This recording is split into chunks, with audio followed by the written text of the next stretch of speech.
À la recherche d'un trésor.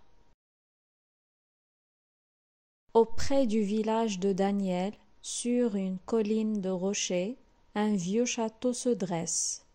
Depuis longtemps, personne ne l'habite plus. Daniel et son grand-père vont parfois s'y promener le dimanche. Daniel a lu beaucoup de livres, des livres qui parlent de vieux châteaux avec des seigneurs très riches qui cachent leurs trésors. Et quand Daniel se promène dans le château, il regarde toujours dans tous les coins. Qui sait, peut-être trouvera-t-il un gros coffre rouillé rempli d'argent et de bijoux. Ce matin, avant de partir en promenade, grand-père a pris un air mystérieux. « Écoute, Daniel, j'ai fait un rêve cette nuit. J'ai rêvé du château et d'un trésor. Je voyais le seigneur très riche et très avare. Il était vieux et avait peur des voleurs. Sais-tu ce qu'il avait fait dans mon rêve?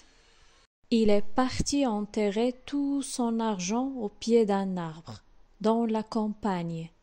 Pour pouvoir le retrouver, il a écrit sur un papier le chemin qu'il avait suivi. Puis, il a caché le papier dans un trou du mur près de la grande cheminée. « Et puis, demande Daniel, c'est tout, car je me suis réveillé alors. Mon rêve était fini. » Eh bien, dit Daniel, nous regarderons tout à l'heure dans le château à côté de la cheminée. Peut-être que nous trouverons le papier qui nous conduira jusqu'au trésor. Je vais prendre ma petite pelle.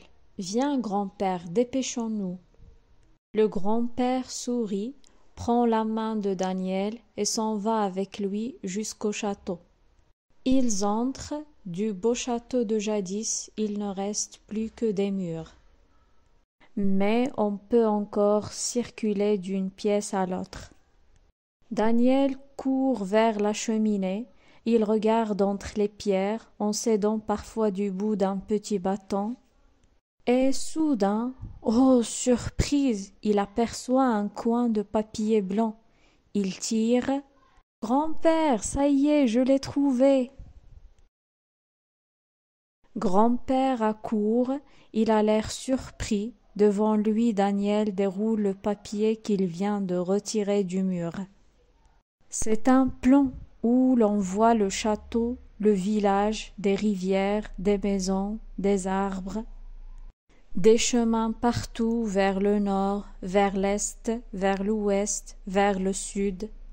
Daniel regarde bien, mais le vieux seigneur n'a pas indiqué l'endroit où est caché le trésor.